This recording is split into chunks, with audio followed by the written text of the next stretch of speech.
ତେବେ ରାଜ୍ୟରେ ଲାଗି ରହିଛି ଲଗାଣ ବର୍ଷା।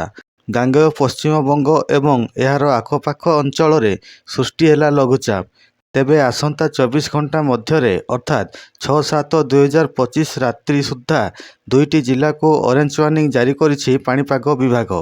ଏହି ଜିଲ୍ଲାଙ୍କରେ ବିଜୁଳି ଘଡ଼ଘଡ଼ି ମାରିବ ଏବଂ 30ରୁ 40 କିଲୋମିଟର ବେଗରେ ପବନ ବହିବ। 7ରୁ 20 ସେଣ୍ଟିମିଟର ପର୍ଯ୍ୟନ୍ତ ବର୍ଷା ହେବ। 17ଟି ଜିଲ୍ଲାକୁ ୟେଲୋ ୱାର୍ଣ୍ଣିଂ ଜାରି କରିଛି ପାଣିପାଗ ବିଭାଗ ଭୁବନେଶ୍ୱର। ଏହି ଜିଲ୍ଲାମାନଙ୍କ ମଧ୍ୟରୁ 11ଟି ଜିଲ୍ଲାରେ ପ୍ରବଳ ବର୍ଷା ହେବାର ସମ୍ଭାବନା ରହିଅଛି। ବିଜୁଳି ଘଡ଼ଘଡ଼ି ମାରିବ ଏବଂ 30ରୁ 40 କିଲୋମିଟର ବେଗରେ ପବନ ବହିବ। 7ରୁ 11 ସେଣ୍ଟିମିଟର ପର୍ଯ୍ୟନ୍ତ ବର୍ଷା ହେବ। ବାକି 6ଟି ଜିଲ୍ଲାରେ ମଧ୍ୟମ ଧରଣର ବର୍ଷା ହେବ। ବିଜୁଳି ଘଡ଼ଘଡ଼ି ଏବଂ 30ରୁ 40 କିଲୋମିଟର ବେଗରେ ପବନ ବହିବ। 11ଟି ଜିଲ୍ଲାକୁ ଗ୍ରୀନ୍ ୱାର୍ଣ୍ଣିଂ ଜାରି କରିଛି ପାଣିପାଗ ବିଭାଗ। ଏହି ଜିଲ୍ଲାମାନଙ୍କରେ ସ୍ୱଳ୍ପରୁ ମଧ୍ୟମ ଧରଣର ବର୍ଷା ହେବ।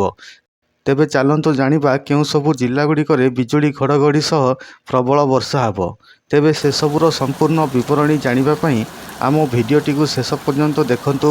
ତା ପୂର୍ବରୁ ଆପଣମାନେ ଯଦି ଆମ ଚ୍ୟାନେଲଟିକୁ ସବସ୍କ୍ରାଇବ୍ କରିନାହାନ୍ତି ତେବେ ଆମ ଚ୍ୟାନେଲଟିକୁ ସବସ୍କ୍ରାଇବ୍ କରିଦିଅନ୍ତୁ ଏବଂ ପାଖରେ ଥିବା ବେଲ୍ ଆଇକନ୍ଟିକୁ ଦବାଇ ଦିଅନ୍ତୁ, ଯାହାଫଳରେ ଆପଣମାନେ ଆମ ଚ୍ୟାନେଲର ପାଣିପାଗ ସମ୍ବନ୍ଧୀୟ ସମସ୍ତ ତଥ୍ୟ ସବୁଦିନ ପାଇପାରିବେ।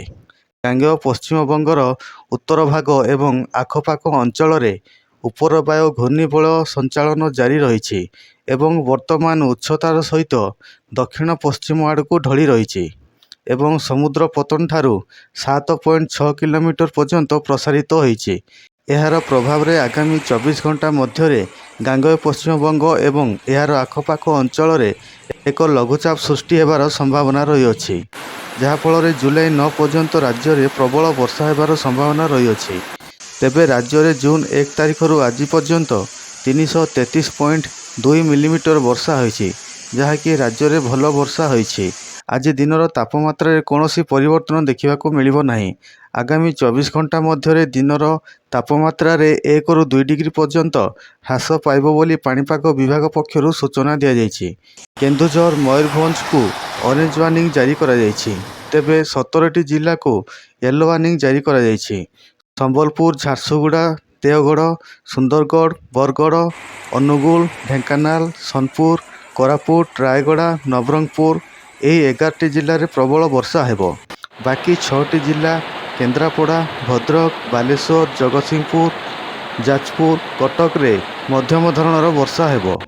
ଗ୍ରୀନ୍ ୱାର୍ଣ୍ଣିଂ ଜାରି କରାଯାଇଥିବା 11ଟି ଜିଲ୍ଲା ହେଉଛି ଖୋର୍ଦ୍ଧା, ନୟାଗଡ଼, ପୁରୀ, ବୌଦ୍ଧ, ନୂଆପଡ଼ା, ବଲାଙ୍ଗୀର, ଗଜପତି, ଗଞ୍ଜାମ, କନ୍ଧମାଳ, କଳାହାଣ୍ଡି, ମାଲକାନଗିରି।